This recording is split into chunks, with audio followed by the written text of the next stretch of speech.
यांची सांगड घालण्याचे काम आपण जर केलं तर हा विषय विद्यार्थ्यांना नक्कीच आवडेल याची मला खात्री आहे. त्याच्यानंतर तिसरा मुद्दा जो आहे तो म्हणजे वेगवेगळ्या सायन्स सेंटर्सना भेटी देणं. ते कोणत्या सेंटरला आपण जाऊ शकतो त्याच्याबद्दल मी तुम्हाला सांगणार आहे. आणि चौथ्या मुद्द्यामध्ये फिजिक्समुळे कसं आपलं थिंकिंग डेव्हलप होतं, क्रिटिकल थिंकिंग डेव्हलप होतं, त्याच्याबद्दल मी तुमच्याशी बोलणार आहे. आणि इतर काही जनरल रिमार्क्स जे आहेत ते मी आपल्याला आपल्यापुढे ठेवणार आहे. आता इंटरॅक्टिव्ह सिम्युलेशन हा जो पहिला मुद्दा आहे, तर त्यात आपण बघितलं तर इंटरनेटवरती आपल्याला एक PHET physics education technology PHET मी आपल्याला नंतर एक PDF देणार आहे. त्याच्यात या सगळ्या गोष्टी येतील, म्हणजे मुद्द्याच्या स्वरूपात येतील. तर PHET नावाचं जी एक वेबसाईट आहे ती युनिव्हर्सिटी ऑफ कोलोरॅडो यांनी तयार केली. University of Colorado. तर युनिव्हर्सिटी ऑफ कोलोरॅडो हे जे अमेरिकेचं विद्यापीठ आहे, तर त्यांनी फिजिक्स एज्युकेशन टेक्नॉलॉजी या नावाचे सिम्युलेशनची वेबसाईट तयार केलेली आहे. अतिशय सुंदर वेबसाईट आहे. तुम्ही गुगलवरती नुसतं एवढं जरी टाईप केलं PHET तरी तुम्हाला ती साईट लगेचच मिळेल. त्या साईटवरती त्यांनी 66 सिम्युलेशन दिलेली आहेत फिजिक्सची, 66. आणि त्यात फिजिक्सच्या बहुतेक सगळ्या ब्रँचेसचा समावेश आहे. म्हणजे त्याच्यात तुम्हाला फॅराडे लॉ दिसतो, त्याच्यात तुम्हाला हायड्रोजन ॲटम, त्याच्या एनर्जी लेवल्स, त्याच्यानंतर इलेक्ट्रॉन जेव्हा हायर लेवलकडनं लोअर लेवलला येतो त्यावेळेला होणारे ट्रान्झिशन्स, या सगळ्या गोष्टी त्याच्यात आपल्याला करून बघता येतात. ॲक्च्युअली इंटरॅक्टिव्ह आहे. ती सगळी सिम्युलेशन ही इंटरॅक्टिव्ह आहे. आणि जेव्हा ती इंटरॅक्टिव्ह असतात त्याच वेळेला आपल्याला त्याच्यात रस वाटतो. तर त्यामुळे या साईटला तुम्ही नक्की भेट द्या. त्याच्यात सोलर सिस्टीमचं एक सिम्युलेशन आहे, त्याच्यानंतर प्रोजेक्टाईल मोशनचं आहे, ऑप्टिक्सचे आहे, लॉज ऑफ रिफ्लेक्शन रिफ्रॅक्शन त्याचे सिम्युलेशन आहेत. म्हणजे आपण अँगल ऑफ इन्सिडन्स बदलला तर अँगल ऑफ रिफ्रॅक्शन कसा बदलतो, हे सगळे गोष्टी आपल्याला करून बघता येतात. म्हणजे अनेक पॅरामीटर्स तिथे असे आहेत की जे आपण बदलू शकतो आणि त्याच्याने आपल्याला ती कन्सेप्ट समजण्यासाठी खूप मदत होऊ शकते. आता मी तुम्हाला असं सजेस्ट करेन की ही जी सिम्युलेशन आहे ही तुम्ही विद्यार्थ्यांना नुसतं सांगू नका. म्हणजे त्यांना नुसती अशी वेबसाईट आहे वगैरे असं सांगू नका. तर महिन्यातून एकदा किंवा 15 दिवसातून एकदा तुम्ही त्या सगळ्या मुलांना LCD प्रोजेक्टर वापरून मोठ्या स्क्रीनवरती हे सिम्युलेशन दाखवा. कारण त्यात तुम्ही जर त्यांना सांगितलं की तुमच्या मोबाईलवरती बघा तर ते बघणार नाहीत, गायगाईत बघतील किंवा पूर्ण सगळं त्याचं जे काही इंटरॅक्टिव्ह नेचर जे आहे ते सगळं ते एक्सप्लोअर करणार नाहीत. आणि एखादी गोष्ट एकत्रितपणे करण्यामध्ये एक वेगळं अंडरस्टँडिंग असतं, वेगळं समाधान असतं. त्यामुळे तुम्ही महिन्यातून एकदा त्या महिन्यात जे टॉपिक शिकवले गेलेले आहेत फिजिक्सचे त्याच्यावर आधारित सिम्युलेशन त्यांना, इंटरॅक्टिव्ह सिम्युलेशन जर त्यांना दाखवले आणि त्यांच्यात एकच तुम्ही त्या मुलांना संधी दिली की तुम्ही इथे पुढे येऊन अमुक एक पॅरामीटर तू बदलून बघ काय होता येते. आता फॅराडे लॉ आहे समजा, तर कॉईल आहे आणि मॅग्नेट त्या कॉईलच्या जवळ न्यायचा, दूर न्यायचा, हे त्या मुलांकडनं तुम्ही करून घ्या. असं जर केलं तर त्यांना निश्चितपणे ती कन्सेप्ट समजायला खूप मदत होईल. त्याच्यानंतर अजून काही वेबसाईट आहेत. उदाहरणार्थ जिओजिब्रा नावाची एक वेबसाईट आहे, झिरो फिजिक्स नावाची एक वेबसाईट आहे, अल्गाडो नावाची एक वेबसाईट आहे आणि माय फिजिक्स लॅब अशा वेगवेगळ्या वेबसाईट्स आहेत ज्याच्यावरती आपल्याला फिजिक्सची सिम्युलेशन ही करून बघता येतात आणि फिजिक्स समजण्यासाठी त्याचा नक्कीच उपयोग होईल याची मला खात्री आहे. आता हे जे PHET जे सिम्युलेशन आहे तर त्यांच्या बाबतीत एक गोष्ट मी सांगितली पाहिजे की ती डाउनलोड करता येत नाही. म्हणजे त्यांनी त्याच्यात डाउनलोडिंगची फॅसिलिटी ठेवलेली नाही, त्यामुळे तुम्हाला ती ऑनलाईनच बघावी लागते. त्यामुळे तुम्ही जेव्हा ती मुलांना दाखवाल तेव्हा तिथे अर्थातच इंटरनेटची सोय असली पाहिजे त्या हॉलमध्ये, तर तुम्ही ते दाखवू शकता. त्याच्यानंतर आता दुसरा जो पॉईंट आहे तो म्हणजे आपल्या रोजच्या जीवनामध्ये आपण फिजिक्स कुठे कुठे वापरतो. अगदी मी तुम्हाला सांगतो, सकाळी आपण उठल्यापासून म्हणजे आपण जेव्हा ब्रश करण्यासाठी टॅप उघडतो, तर तो टॅप उघडणं हे सुद्धा एक आपण फिजिक्सचं प्रिन्सिपल वापरतो.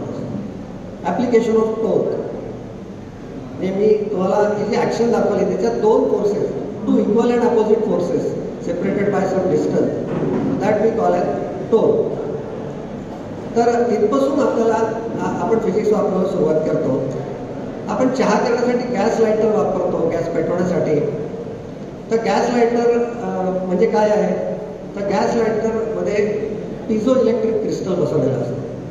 Piezo electric crystal, piezo means pressure and piezo electric means generation of electricity by applying pressure. तर आपण थोडंसं प्रेशर लावतो त्याला आणि इलेक्ट्रिसिटी जनरेट होते. ते क्वार्ट्ज क्रिस्टल बसवलेलं असतं, तेव्हा तिथे सुद्धा आपण फिजिक्स वापरत असतो. त्याच्यानंतर प्रेशर कुकर, त्याच्यामध्ये आपल्याला त्याचं प्रिन्सिपल दिसतं. मायक्रोवेव्ह ओव्हन आपल्या घरी असतो अनेक जणांकडे. तर त्यात आता असा प्रश्न तुम्ही विद्यार्थ्यांना विचारला पाहिजे की मायक्रोवेव्हच का, म्हणजे रेडिओ वेव्ह ओव्हन का नाही, किंवा दुसऱ्या कुठल्या वेव्हचा ओव्हन का.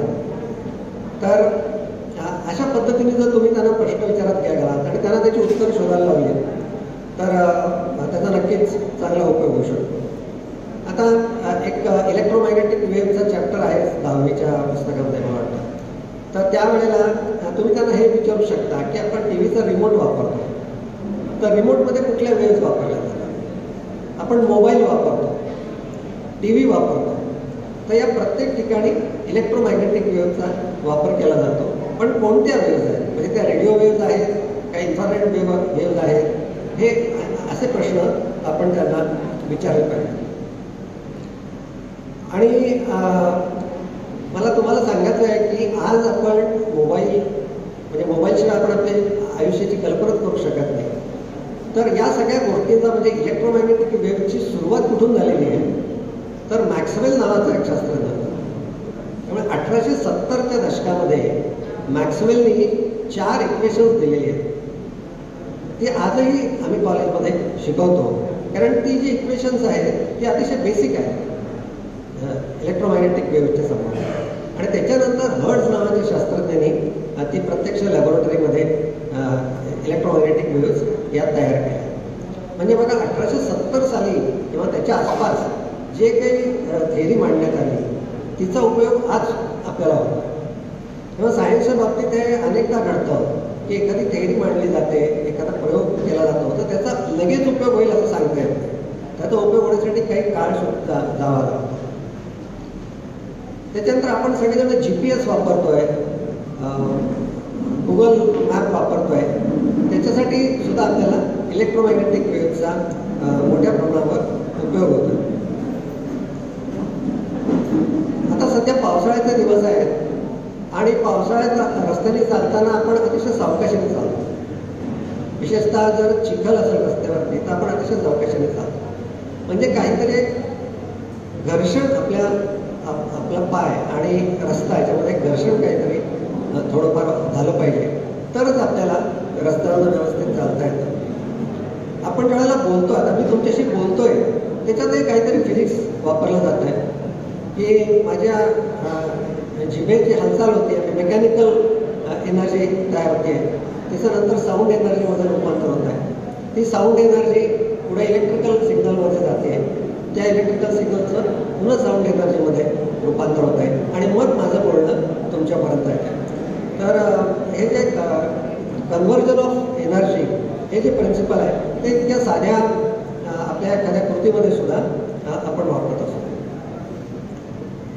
त्याच्यानंतर कार रेसिंग किंवा सायकल रेसिंगमध्ये तो जो सायकलिस्ट असतो तो पुढे वाकलेला असतो, किंवा जर एखाद्या वर्तुळामध्ये ती रेस चाललेली असेल तर ती जी कार असते ती आतल्या बाजूला वाकलेली असते.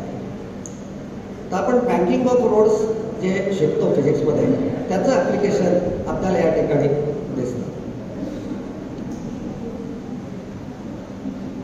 त्याच्यानंतर वेगवेगळे मॉल्स किंवा हॉस्पिटल्स असतात, तिथले जो एंट्रन्स आहे, मोठा जो दरवाजा असतो, तर त्या दरवाजाच्या समोर आपण गेलो की तो दरवाजा उघडतो आणि आपण आत गेलो की तो बंद होतो. तर हे कसं काय घडतं? तर याच्यासाठी पण सुद्धा काहीतरी फिजिक्स वापरलं गेलेलं आहे. किंवा अनेक टॅप बेसिनवरती आपण पाहतो की त्या टॅपखाली आपण हात धरल्यावर पाणी चालू होतं, नळ चालू होतो आणि हात काढला की ते बंद होतं. तर हे जादूसारखं वाटणाऱ्या अशा ज्या गोष्टी आहेत त्या सगळ्या फिजिक्समुळे शक्य झालेल्या आहेत. आता आपण जेव्हा एखाद्या म्हणजे घन पदार्थांचा विचार करतो की आता डायमंड आणि ग्राफाईट या दोन पदार्थांचं मी तुम्हाला उदाहरण देईन की डायमंड म्हणजे बेसिकली कार्बन आहे आणि ग्राफाईट हा सुद्धा कार्बन आहे, परंतु दोघांच्या प्रॉपर्टीजमध्ये केवढा फरक आहे बघा. ग्राफाईट आपण कुठे वापरतो? आपण पेन्सिलीत वापरतो, त्याला आपण शिसं म्हणतो, पण ते बरोबर नाही म्हणतो. त्याला शिसं म्हणतो आपण, ते शिसं नाही आहे, ते ग्राफाईट आहे.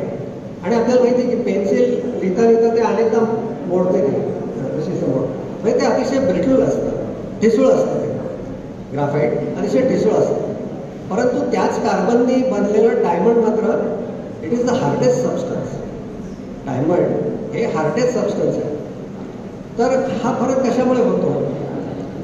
तर हा फरक त्यांच्यामध्ये असलेली कार्बनची जी रचना आहे, कार्बनचं जे बॉन्डिंग आहे, त्याच्यामुळे हा फरक होतो. आणि तो फरक इतका असतो की एके ठिकाणी आपल्याला ग्राफाईटसारखं एक अतिशय ठिसूळ, अत्यंत ब्रिटल अशा प्रकारचा एक पदार्थ दिसतो आणि दुसऱ्या बाजूला डायमंडसारखं एक अतिशय कडक अशा स्वरूपाचा पदार्थ दिसतो.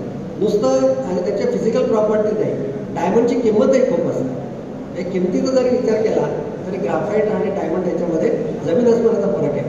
तर तो फरक जो येतो तो आपण फिजिक्सच्या मदतीने सांगू शकतो. आणि याच्यासाठी एक फिजिक्सची वेगळी ब्रांच आहे, म्हणजे सॉलिड स्टेट फिजिक्सची जी ब्रांच आहे त्या ब्रांचमध्ये अशा सगळ्या गोष्टींचा अभ्यास केला जातो. त्याच्यानंतर आपण जर म्युझिकचा विचार केला, संगीताचा विचार केला, तर तिथे सुद्धा आपल्याला ठिकठिकाणी फिजिक्स वापरलेला दिसतो. आता सारे गम सा हे जे 7 स्वर आहेत, तर त्यातला खालचा सा जो आहे, खालचा सा, तर त्याची फ्रिक्वेन्सी किती आहे? त्याची 256 हर्ट्झ एवढी फ्रिक्वेन्सी. आणि रे ग म असं करत करत ती फ्रिक्वेन्सी वाढत जाते आणि जो अप्पर सा आहे, वरचा सा आहे, त्याची 512 हर्ट्झ एवढी फ्रिक्वेन्सी असते. म्हणजे संगीताच्या बाबतीत सुद्धा आपण अनेक ठिकाणी फिजिक्स वापरायला लागतो. आपण जी सगळी जी वाद्य वापरतो, म्हणजे आता स्ट्रिंग इन्स्ट्रुमेंट आहे. आता व्हायोलिनचं उदाहरण मी तुम्हाला देऊ शकतो की व्हायोलिनमध्ये तुम्ही बघितलं आहे की 4 तारा असतात आणि त्या 4 तारांची जाडी वेगवेगळी असते. बघितलंय तुम्ही? व्हायोलिन वाजवत असते तुमच्यापैकी काही जण, तर त्या तारांची जी जाडी आहे ती बदलती असते आणि त्याला तिथे खुंट्या असतात, त्या आपण पिळतो. म्हणजे मैफल सुरू होण्याआधी वाद्य लावणं असा एक प्रकार असतो. वाद्य लावणं म्हणजे जे सहकलाकार असतात ते त्यांची वाद्य लावत असतात. म्हणजे काय की सतारीवर एक तार छेडल्यानंतर जर आपल्याला लोअर सा हवा असेल, खालचा सा हवा असेल, तर तो तसाच येतोय का? आणि त्यांचे कान तयार असतात त्याच्यासाठी. ज्यांना पुरेसा अनुभव असतो त्यांना ते नुसता स्वर ऐकून कळतं की हा खालचा सा आहे का नाही, हा वरचा सा आहे का नाही. तर ह्याला आपण वाद्य लावणं असं म्हणतो.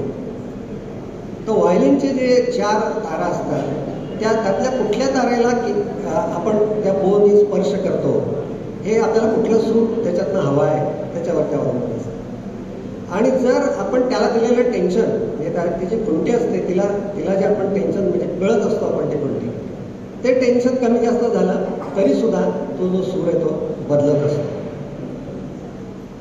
किंवा आपण बासरी वाजवतो, तर बासरी वाजवताना वेगवेगळे जी त्या बासरीमध्ये जे होल्स असतात त्याच्यावरती आपण बोटं ठेवत जातो. तर आपण जिथे बोट ठेवू त्याच्यानुसार त्याची व्हायब्रेटिंग लेंथ बदलत असते. एअर कॉलम जे आहे बासरीमधलं त्याची व्हायब्रेटिंग लेंथ बदलत असते आणि त्याच्यानुसार आपल्याला पाहिजे तो स्वर त्याच्यातनं येत असतो. तेव्हा त्या ठिकाणी सुद्धा म्हणजे म्युझिकच्या संगीताच्या क्षेत्रामध्ये तालवाद्यांच्या संदर्भात सांगता येईल आपल्याला. तर तिथे आपण अनेक ठिकाणी फिजिक्स वापरत असतो. व्हायोलिनच्या ज्या तारा असतात त्यांची जाडी वेगवेगळी असते, कारण त्यांचं म्हणजे फिजिक्सच्या भाषेत सांगायचं तर मास पर युनिट लेंथ त्याची वेगवेगळी असते आणि त्याच्यानुसार त्याच्यातनं बाहेर येणारा स्वर ठरत असतो. त्याचा एक छोटासा फॉर्म्युला आहे, त्याच्यानुसार आपल्याला ती कुठली तार आपण छेडायची किंवा कुठल्या तारेवरती बो घासायचा हे आपल्याला ठरवता येतं. आता स्पोर्ट्सचा विचार केला तर तिथे सुद्धा अनेक ठिकाणी आपण फिजिक्स वापरत असतो, कळत वापरत असतो, न कळत वापरत असतो.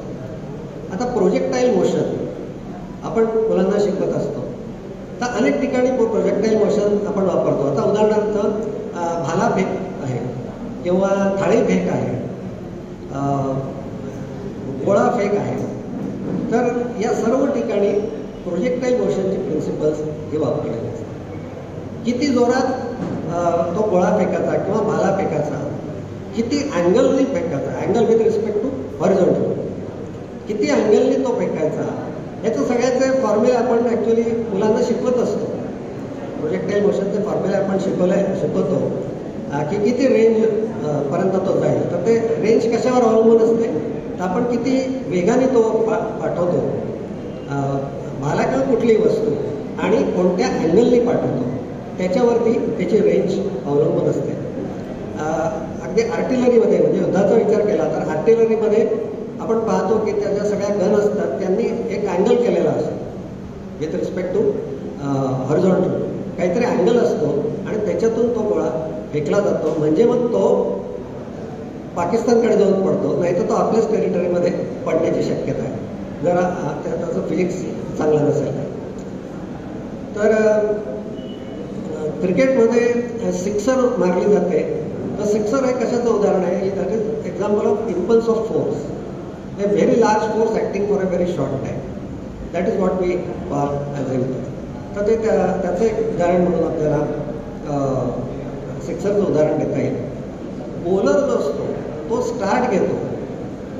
स्टार्ट कशासाठी घेतो, तर त्या बॉलरचा जो वेग आहे तो वेग त्या चेंडूला प्राप्त होतो, म्हणजे law of inertia, Newton's first law of motion. तर असे विविध ठिकाणी म्हणजे क्रीडा क्षेत्रामध्ये सुद्धा आपल्याला फिजिक्स वापरलेलं दिसतं.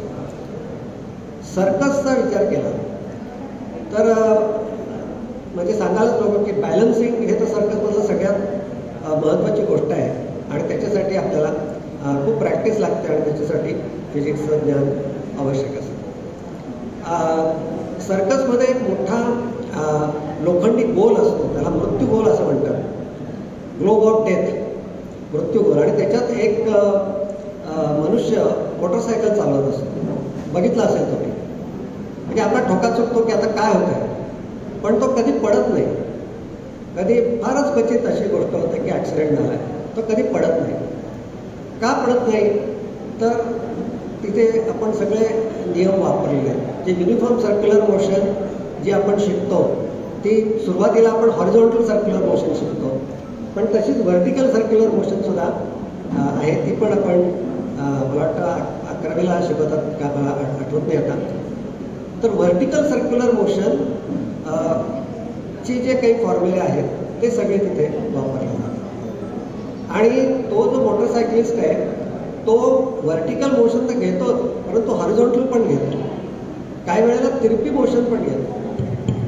तर हे जे सगळं आहे आणि हे सगळं तो सुरक्षित रीतीने करतो, म्हणजे स्वतःचा जीव धोक्यात घालून तो आपल्याला आनंद देतो किंवा आपल्याला थ्रिल त्याच्यातलं.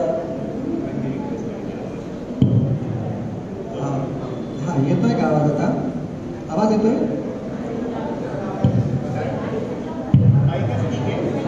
हा ठीक आहे, हा ठीक आहे.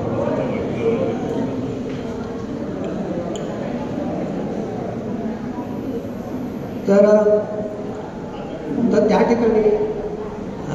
त्या ठिकाणी आपल्याला फिजिक्स वापरलेलं दिसतं. म्हणजे कदाचित तो मोटरसायकलिस्ट काही BSc फिजिक्स झालेला नसेल, परंतु तरीसुद्धा त्याला त्या गोष्टी म्हणजे सरावाने त्या माहिती झालेल्या असतात, परंतु मुळात त्याचं जे काही त्याची जी काही रिक्वायरमेंट आहे ती त्याला अर्थातच सांगितली जाते. त्याच्यानंतर मेडिकल फील्डमध्ये इतक्या ठिकाणी फिजिक्स वापरलं जातं की बायोफिजिक्स नावाची एक वेगळी ब्रँच तयार झाली. बायोफिजिक्स म्हणजे मग त्याच्यामध्ये ECG काढणं असो, EEG काढणं असो, म्हणजे मेंदूचा ग्राफ काढणं असो, किंवा 2D इको असो, सोनोग्राफी असो, या सगळ्या ठिकाणी आपण कोणतं तरी प्रिन्सिपल वापरत असतो. पेट स्कॅन, PET, पेट स्कॅन जे आहे त्यात पॉझिट्रॉन इमिशन टेक्नॉलॉजी वापरली जाते. त्यातला हा जो पॉझिट्रॉन आहे तो काय आहे, तर तो इलेक्ट्रॉनचा अँटीपार्टिकल आहे. इलेक्ट्रॉनचा अँटीपार्टिकल आहे पॉझिट्रॉन. तर म्हणजे न्यूक्लिअर फिजिक्समध्ये जे काही संशोधन झालं त्याच्यातनं पॉझिट्रॉन, आता ती खूप वर्षापूर्वीची गोष्ट आहे की पॉझिट्रॉन शोधला गेला आणि त्याच्यानंतर त्याचं ॲप्लिकेशन काय, तर ते ॲप्लिकेशन आपल्याला अनेक ॲप्लिकेशन्स आहेत. त्यातलं एक आपल्याला सहज माहिती होणारं ॲप्लिकेशन म्हणून मी या पेट स्कॅनचा उल्लेख केला. त्याच्यानंतर MRI स्कॅनिंग, त्याच्यातही न्यूक्लिअर फिजिक्स वापरलं जातं. आणि आपल्याला माहिती आहे की हे जे सगळे ज्या टेस्ट आहेत मेडिकल फील्डमधल्या त्या किती महत्त्वाच्या आहेत. बाकी आपल्या आजूबाजूला सुद्धा अनेक ठिकाणी आपण फिजिक्स बघत असतो की आता आकाशाचा रंग निळा का, तर याचं उत्तर देण्यासाठी आपल्याला स्कॅटरिंग म्हणजे रॅले स्कॅटरिंग जे आहे ते शिकावं लागतं. त्याच्यानंतर समुद्राचा रंग निळा का, तर म्हणजे असं नाही की आकाशाचा प्रतिबिंब खाली पडतं, आकाश निळा आहे म्हणून समुद्र निळा दिसतो, असं नाही आहे. तर आकाशाचा रंग निळा का, आणि तुम्ही समुद्राचा रंग निळा का, आणि तुम्ही बघितलं असेल की सगळ्या समुद्रांचे रंग हे सारखे नसतात. म्हणजे अरबी समुद्राचा रंग जो आहे तो सर्फ ब्ल्यू असं ज्याला आपण म्हणतो तसा आहे. परंतु तुम्ही भारताच्या पूर्व किनाऱ्यावरती जर गेला, मद्रासला जर तुम्ही गेला किंवा अंदमानला गेला, तर तिथल्या समुद्राच्या पाण्याचा रंग हा मोरपंखी आहे, मोरपंखी रंग आहे, आणि तोही एकसारखा नाही. म्हणजे आपण या बाजूला नजर फिरवली, नजर टाकली, तर जसा आपल्याला मोरपंखी रंग दिसेल त्याच्यापेक्षा थोडी वेगळी शेड आपल्याला या बाजूला दिसते, समोरच्या बाजूला दिसते. तेव्हा हा फरक का पडतो याचा सुद्धा आपण विचार केला पाहिजे. त्याच्यानंतर सूर्योदय सूर्यास्तात आपण रोज बघतो, पण रंग जे दिसतात सूर्योदयाच्या वेळेला जो केशरी रंग दिसतो, सूर्यास्ताच्या वेळेला केशरी रंग दिसतो, तो केशरी का दिसतो, एरवी का दिसत नाही? सूर्याचा रंग पिवळसर आहे, मूळ रंग जो आहे तो पिवळसर आहे, परंतु आपल्याला सूर्यास्ताच्या वेळेला आणि सूर्योदयाच्या वेळेला तो नारिंगी केशरी असा दिसतो, आणि तो सुद्धा दिवसागणिक बदलतो. जर पाऊस पडून गेला असेल किंवा आकाशात ढग असतील तर दिसणारा रंग थोडा वेगळा असतो, आणि एरवी दिसणारा रंग वेगळा असतो. आणि इंद्रधनुष्य हे तर उदाहरण आहेच अतिशय सगळ्यांना आवडणारी गोष्ट. दुसरा मी एक तुम्हाला अगदी बेसिक प्रश्न असा विचारतो की पृथ्वी स्वतःभोवती फिरते, त्यामुळे दिवस रात्र होते, त्यामुळे आपण जिवंत आहोत या पृथ्वीवर. तर का बरं फिरते पृथ्वी स्वतःभोवती? तर तुम्ही म्हणाल की काय निसर्गानेच केलेलं आहे असं, तर असं इतकं सोपं त्याचं उत्तर नाही आहे. तर पृथ्वी स्वतःभोवती का फिरते आहे? पृथ्वी 23.5 अंशांनी कललेली आहे असं आपण म्हणतो, त्यामुळे सीझन्स होतात, वेगवेगळे सीझन जे होतात. मुळात सीझन हे दोनच आहे, उन्हाळा आणि हिवाळा, हे दोनच सीझन आहेत. तर पृथ्वी कललेली असल्यामुळे सीझन होतात, त्याचं कारण काय? किंवा उन्हाळ्यामध्ये आपल्याला खूप गरम होतं, तर का होतं? तर तुम्ही म्हणाल की काय सूर्य जवळ येतो आपल्या पृथ्वीच्या, ते कारण आहे का त्याचं? उन्हाळ्यात सूर्य जवळ येतो का आपल्या? विचार करा. तर अशा अनेक गोष्टी किंवा पृथ्वी सूर्याभोवती फिरतीये, ती कशामुळे फिरतीये? त्यानंतर इतर ग्रह जे आहेत त्यांचं जे इन्क्लिनेशन म्हणजे पृथ्वीचं 23.5 अंशाचं आहे, बाकी सगळ्या ग्रहांचं 23.5 नाही आहे, त्यांचं वेगवेगळं आहे. एक ग्रह तर असा आहे की त्याचं 89 डिग्रीज आहे इन्क्लिनेशन, नॉट युरेनस आहे बहुतेक. तर तो कल्पना करा की तो इन्क्लाइन होता होता 89 म्हणजे जवळजवळ तो it is parallel to the horizontal असा झालेला आहे.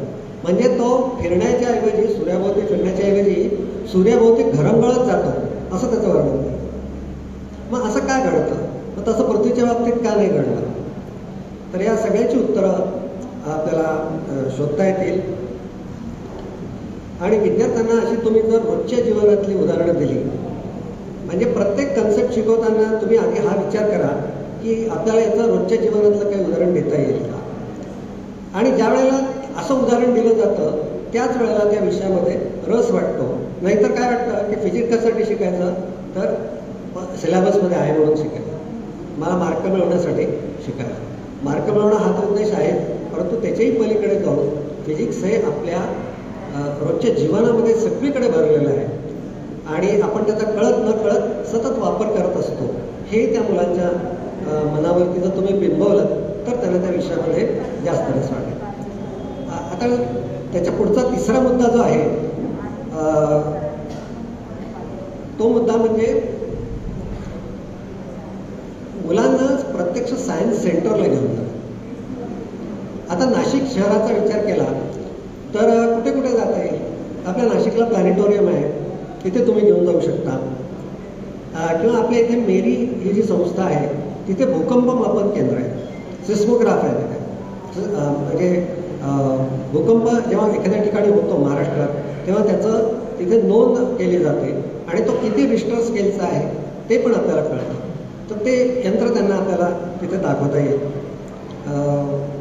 आपल्या इथे जे सिन्नरला गारगोटी संग्रहालय आहे तिथे सुद्धा तुम्हाला विद्यार्थ्यांना घेऊन जाता येईल की क्रिस्टलोग्राफी ही जी फिजिक्सची ब्रांच आहे त्याचा अभ्यास करण्यासाठी किंवा त्याच्यात ते किती आकर्षक आहेत क्रिस्टल आणि त्याचा अभ्यास करणं किती आवश्यक आहे याच्यासाठी जर मुलांना मोटिवेशन द्यायचं असेल तर गारगोटी संग्रहालय हे अतिशय छान अशी जागा आहे, तिथे आपण भेट देऊ शकतो.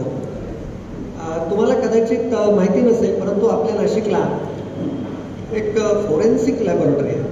फोरेन्सिक लॅबोरेटरी म्हणजे त्याला आपण मराठीमध्ये न्यायवैद्यक प्रयोगशाळा म्हणतो. म्हणजे एखादा गुन्हा घडला तर पोलीस डिपार्टमेंट त्या केसमध्ये त्याचे गुन्हेगाराचे काही हाताचे ठसे आहेत किंवा एखाद्या ठिकाणी पोलिसांनी धाड टाकली आणि काही अंमली पदार्थ सापडले, तर सापडलेला पदार्थ हा खरोखरच अंमली पदार्थ आहे की नाही याची पडताळणी कशी करायची. तर अशा गोष्टी ह्या फोरेन्सिक लॅबोरेटरीकडे पाठवल्या जातात. आणि त्या लॅबोरेटरीचे जे संचालक आहेत ते एकदा आम्हाला सांगत होते की त्या लॅबोरेटरीमध्ये 2.5 लाख पदार्थांची चाचणी करता येते. 2.5 लाख पदार्थ. कारण ज्या वेळेला पोलीस एखाद्या ठिकाणी धाड टाकतात आणि तो पदार्थ जप्त करतात तेव्हा ती व्यक्ती जे गुन्हेगार आहे संशयित ती अर्थातच सांगते की याच्यात काही हा अंमली पदार्थ नाहीच आहे, ते अमुक आहे तमुक आहे. तर मग तो काय आहे पदार्थ हे ठरवायचं कसं? तर तिथे फोरेन्सिक लॅबोरेटरीमध्ये काय केलं जातं तर तो सॅम्पल त्या मशीनमध्ये ठेवून त्याचा स्पेक्ट्रम घेतला जातो. आणि कोणता स्पेक्ट्रम घेतला जातो? रामन स्पेक्ट्रम घेतला जातो. रामन स्पेक्ट्रम म्हणजे बघा, रामन इफेक्ट हा कधी शोधला गेला? 1928 साली. 100 वर्ष होत आली आता. 1928 साली जी गोष्ट शोधली गेली तिचा आपण आज उपयोग करतोय 21व्या शतकामध्ये 25 वर्ष उलटून गेल्यानंतर. त्यामुळे तो जो जप्त केलेला जो काही नमुना आहे, सॅम्पल आहे, ते त्या मशीनमध्ये टाकल्यानंतर ठेवल्यानंतर आपल्याला लगेच रामन स्पेक्ट्रम त्याचा मिळतो आणि त्याच्यावरनं हे कळतं की हा पदार्थ कोणता आहे. आणि असे 2.5 लाख पदार्थ तिथे ओळखता येतात. तर अशा ठिकाणी आपण मुलांना घेऊन जाऊ शकतो. पुण्याचा विचार केला तर आयुका ही जी संस्था आहे त्या ठिकाणी आपण मुलांना घेऊन जा.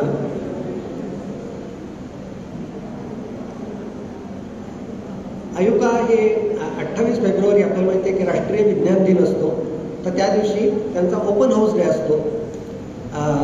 काही वेळेला 1 मार्चला सुद्धा ती संस्था ओपन असते पब्लिकसाठी, तर तिथे तुम्ही घेऊन जा. त्याच्याच समोर एक सायन्स पार्क आहे. आयुका हे पुणे विद्यापीठाच्या परिसरात आहे, तुम्हाला माहिती असेल. त्याच्या आयुकाच्याच समोर आयुकाचाच एक भाग असलेलं एक सायन्स पार्क आहे.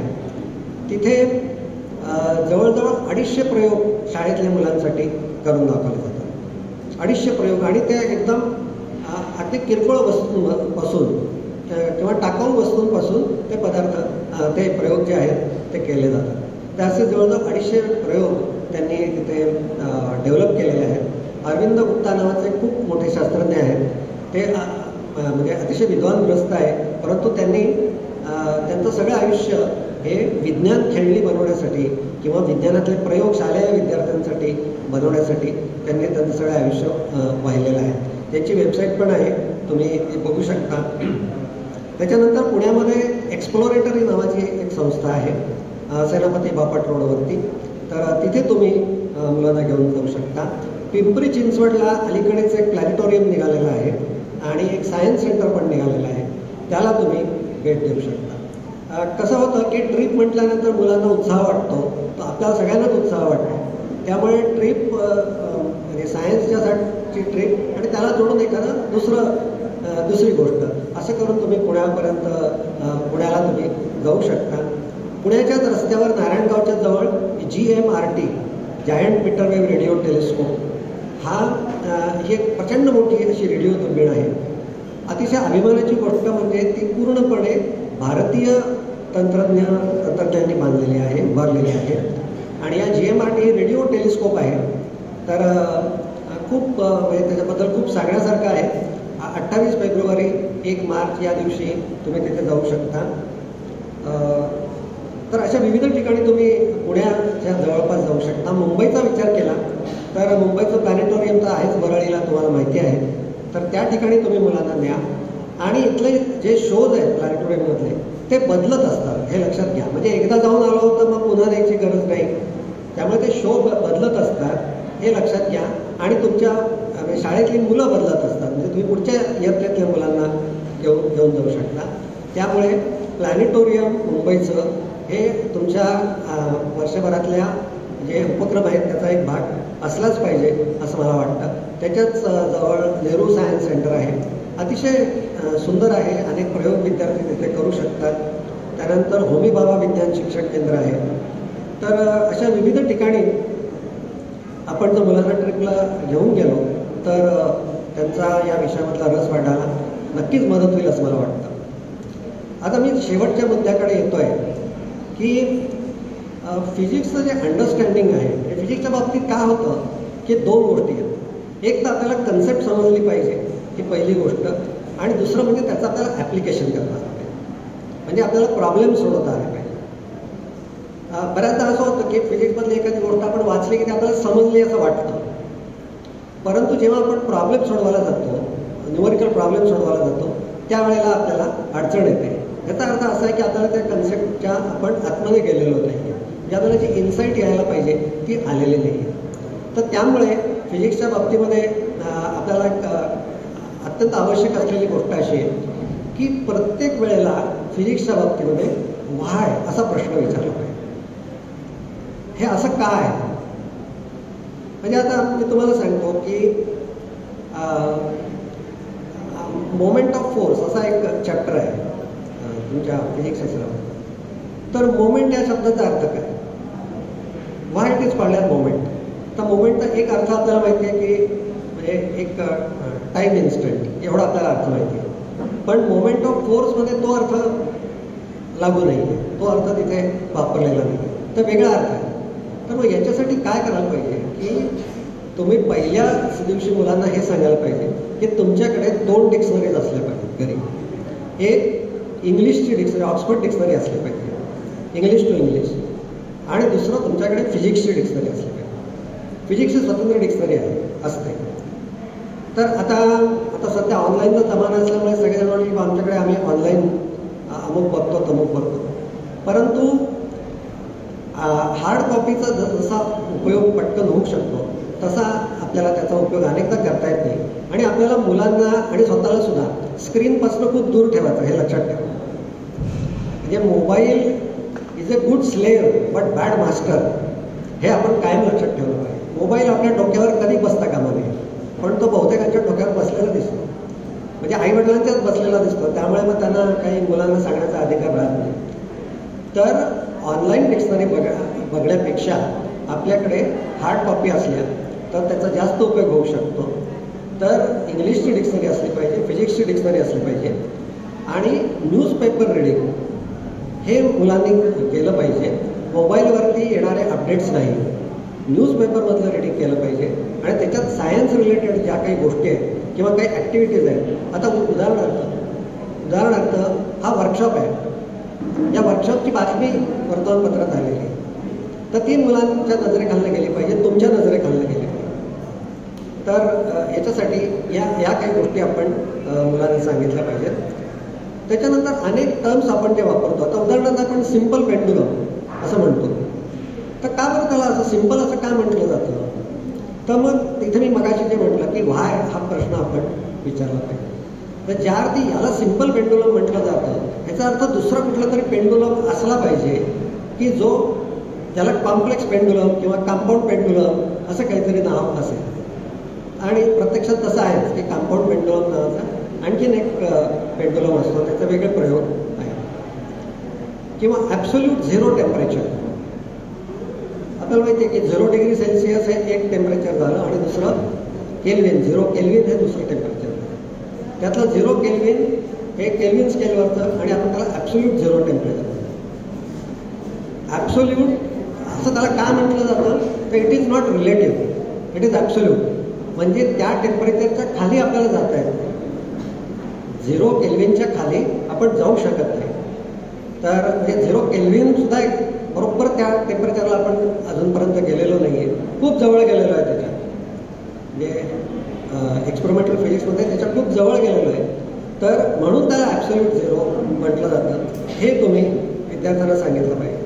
आपण वेगवेगळे लॉज शिकवतो, न्यूटन्स लॉज शिकवतो, तर त्याचं जे स्टेटमेंट आहे त्या स्टेटमेंटमधल्या प्रत्येक शब्दाला महत्त्व आहे. त्यातला एक जरी शब्द राहिला तरी ते स्टेटमेंट अपूर्ण होतं, त्याच्यातून जो पाहिजे तो सगळा अर्थ हा सांगितला जात नाही. त्यामुळे तुम्ही जेव्हा एखादं स्टेटमेंट सांगता एखाद्या लॉचं किंवा एखादी डेफिनेशन सांगता, त्यावेळेला त्याच्यात असलेल्या प्रत्येक शब्दाबद्दल तुम्ही आधी विचार केला पाहिजे की हा शब्द इथे का आला आहे. त्याच्यामध्ये आपण एक कॅपिटल जी जो सांगतो येतो त्याच्यामध्ये, त्याला आपण युनिव्हर्सल कॉन्स्टंट ऑफ ग्रॅव्हिटेशन असं म्हणतो, युनिव्हर्सल कॉन्स्टंट. मग याचा अर्थ असा आहे का, तुम्ही काय विचार करायला पाहिजे की का बरं याला युनिव्हर्सल म्हटलं जातं, याला लोकल कॉन्स्टंट का नाही म्हणत.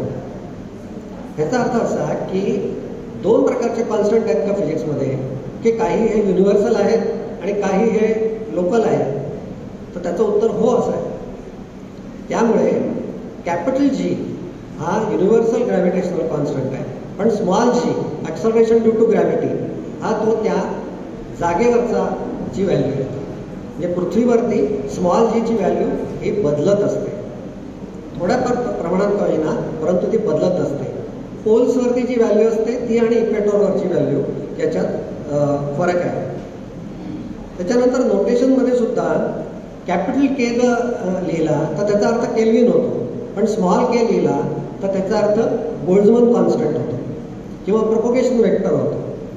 त्यामुळे आपण ज्या वेळेला सिम्बॉल्स लिहितो त्यावेळेला त्याचा सुद्धा आपण नीट विचार केला पाहिजे. आता फोर्स हा न्यूटनमध्ये एक्सप्रेस केला जातो आपल्याला माहिती आहे, पण जेव्हा आपण न्यूटन्स असं लिहितो, समजा एखादा प्रॉब्लेम सोडवला आणि 10 न्यूटन्स असं त्याचं उत्तर आलं, तर तो न्यूटन्स शब्द लिहिताना एन कॅपिटल लिहायचा का स्मॉल लिहायचा, तर तो कॅपिटल नाही लिहायचा, कारण कॅपिटल जर न्यूटन्स लिहिला तर त्याचा अर्थ काय होईल, मिस्टर न्यूटन, मिसेस न्यूटन, त्याचा मुलगा मुलगी असं फॅमिली मेंबर्स ऑफ न्यूटन त्या फॅमिलीचा. म्हणून एन हा स्मॉल लिहिला पाहिजे, किंवा तुम्हाला नुसता एन लिहायचा असेल तर तो कॅपिटल लिहिला पाहिजे. तर याचं कारण मुलांना सांगितलं पाहिजे. केवळ टेक्स्टबुकमध्ये दिलं आहे म्हणून कसं करायचं असं व्हायला नको. तर अजून बऱ्याच गोष्टी आहेत सांगण्यासारख्या, परंतु आता पुढचं लेक्चर पण आहे. लेटंट हीट आपण मुलांना शिकवतो, त्यातल्या लेटंट शब्दाचा अर्थ त्यांना सांगितलं. नुसती त्याची डेफिनेशन येऊन उपयोगाचं नाही. फिजिक्समधली कुठलीही कन्सेप्ट समजण्यासाठी एक गोष्ट कायम लक्षात ठेवा की त्याचा जो लिटरल मिनिंग आहे, डिक्शनरी मिनिंग आहे, तो पहिल्यांदा आपल्याला आधी माहिती पाहिजे, तो कळला पाहिजे. आणि ज्या वेळेला आपल्याला डिक्शनरी मिनिंग कळतो त्याच्यानंतर त्याचा फिजिक्समधला मिनिंग आपल्याला कळायला मदत होते. तर हा जो लेटंट शब्द आहे तो सुद्धा तुम्ही अशा पद्धतीने, म्हणजे लेटंट किंवा त्याच्यात किंवा uniform circular motion, why it is called as uniform, what is uniform. त्या मोशनमध्ये कॉन्स्टंट काय राहतं, स्पीड कॉन्स्टंट राहतो का व्हेलॉसिटी कॉन्स्टंट राहतो, तर त्याला युनिफॉर्म का म्हटलं जातं याचा पण आपण विचार केला पाहिजे. काही कॉन्स्टंट्स असे आहेत फिजिक्समध्ये, काही क्वांटिटीज आहेत की त्यांना युनिट नाही. उदाहरणार्थ आपण मशीन्स शिकवतो तर त्याच्यामध्ये इफिशियन्सी, त्याला युनिट नाही. तर तुम्ही मुलांना हे सांगितलं पाहिजे की तुम्ही एखादा प्रॉब्लेम सोडवला, इफिशियन्सीचं उत्तर काढलं, तर तिथे युनिट नाही आहे, तर तुम्ही तिथे नो युनिट असं लिहिलं पाहिजे. नो युनिट असं लिहिलं पाहिजे ब्रॅकेटमध्ये. याचं कारण काय की समजा एखाद्या विद्यार्थ्याने युनिट लिहिलं नाही तर त्याचे दोन अर्थ होतात. एक तर त्या क्वांटिटीला युनिट नाही आहे किंवा त्या विद्यार्थ्याला माहिती नाही आहे, त्या विद्यार्थ्याला हे माहिती नाही आहे. पण जेव्हा तो स्पेसिफिकली असं लिहितो नो युनिट, त्यावेळेला एक्झामिनरच्या लक्षात येतं की याला हे माहिती आहे की ही जी क्वांटिटी आहे ही युनिटलेस क्वांटिटी आहे. तर असं इफिशियन्सी आहे किंवा पॉयसन्स रेशो इलॅस्टिसिटीमध्ये जो असतो, तर त्या ठिकाणी सुद्धा जेव्हा एखाद्या क्वांटिटीला युनिट नसेल त्यावेळेला आपण ते स्पेसिफिकली लिहिलं पाहिजे. त्यांनी आपलं अंडरस्टँडिंग चांगलं आहे हे एक्झामिनरला किंवा शिक्षकांना समजतं. त्याच्यानंतर आपण शिकवताना काही शास्त्रज्ञांचे किस्से आपल्याला सांगता आले, काही विनोद सांगता आले फिजिक्स रिलेटेड, तर ते जरूर सांगितले पाहिजेत असं मला वाटतं. आता मी मध्ये एक विनोद वाचला होता की दोन ॲटम्स एकमेकावरती आदळतात, दोन ॲटम्स एकमेकावरती आदळतात. तर एक ॲटम जो असतो त्यातला तर तो रडायला लागतो. तर तिथनं एक तिसरा ॲटम चाललेला असतो. तर तो विचारतो याला की अरे तू का रडतोयस, तर तो म्हणतो I have lost my electron. तर तो तिसरा म्हणतो खरंच का, आर यू शुअर, तर तो म्हणतो येस आय एम पॉझिटिव्ह. ज्याचा इलेक्ट्रॉन निघालेला असतो तो ॲटम म्हणतो येस आय एम पॉझिटिव्ह. तर असे काहीतरी केस, किंवा आता न्यूटनचे सुद्धा पुष्कळ किस्से आहेत. म्हणजे असं म्हणतात की न्यूटनच्या घराचं जे दार होतं, दरवाजा, मेन डोअर, तर ते उघडायला खूप कष्ट करायला लागायचे. तर त्याचा एक मित्र म्हणाला न्यूटनला की अरे काय तू एवढा मोठा शास्त्रज्ञ, तुला साधा एक दरवाजा नीट बसवता येत नाही, पटकन उघडता येत. तर न्यूटन म्हटला की नाही नाही तसं नाही, जेव्हा तुम्ही दार उघडता ना तेव्हा तुम्ही काहीतरी फोर्स लावता आणि मग माझ्यावरती, घराच्या वरती जी टाकी आहे पाण्याची त्याच्यात एक बादली पाणी वरती चढतं. तर असे न्यूटनचे बरेच किस्से आहेत. एडिसनने जेव्हा इलेक्ट्रिक बल्बचा शोध लावला तर लोक घाबरायचे बल्ब वापरायला. तर एकदा एकाने एडिसनला, म्हणजे लोकांनी काय विचारलं तेव्हा हा बल्ब लावण्यासाठी काड्यापेटी वापरायची का, तर मग त्याने सांगितलं नाही नाही हा काय, हे बटन आहे नाही इथे. तर ते बटन दाबायला सुद्धा लोकांना भीती वाटायची, त्यांना असं वाटलं की काही शॉक लागेल का. तर मग एडिसनने त्या इलेक्ट्रिक बल्बबरोबर एक माहितीपत्रक द्यायला सुरुवात केली की याचा वापर कसा करावा. आज आपल्याला हे खूपच हास्यास्पद वाटतं, पण कशा गोष्टी घडत असतात विज्ञानामध्ये. तर त्यांनी एक माहितीपत्रक द्यायला सुरुवात केली, झालं की याचा काही मला अपाय होणार नाही, तुम्हाला झोप व्यवस्थित लागेल, तुमच्या शरीरावर याचा काही परिणाम होणार नाही. असे खूप किस्से आहेत विज्ञानाच्या क्षेत्रात घडलेले. म्हणजे पृथ्वी सूर्याभोवती फिरते हे वाक्य मान्य व्हायला सुद्धा शेकडो वर्ष जावी लागली. यात आपल्याला काहीच वाटत नाही, पण त्याला शेकडो वर्ष जावी लागली. आणि अनेक वैज्ञानिकांचा त्याच्यामध्ये छळ झाला. गॅलिलिओ असेल, कोपर्निकस असेल, त्या वैज्ञानिकांचा फार मोठा छळ झालेला आहे. गॅलिलिओला शेवटचा काही काळ तुरुंगात काढावा लागला. तर अशा अनेक गोष्टी आहेत. त्यामुळे फिजिक्सचा इतिहास सुद्धा तुम्ही कधीतरी वाचला पाहिजे असं मला वाटतं की त्यातले काही किस्से तुम्हाला विद्यार्थ्यांना सांगता येतील. तर या ठिकाणी मी थांबतो. मला आयोजकांनी ते बोलण्याची संधी दिली आणि तुम्ही सगळ्यांनी माझं बोलणं ऐकून घेतलं. मला असं वाटतं की तुम्हाला काही याच्यातून नक्की मिळालं असेल. तर तुमच्या पण सगळ्यांचे आभार मानतो आणि थांबतो. धन्यवाद.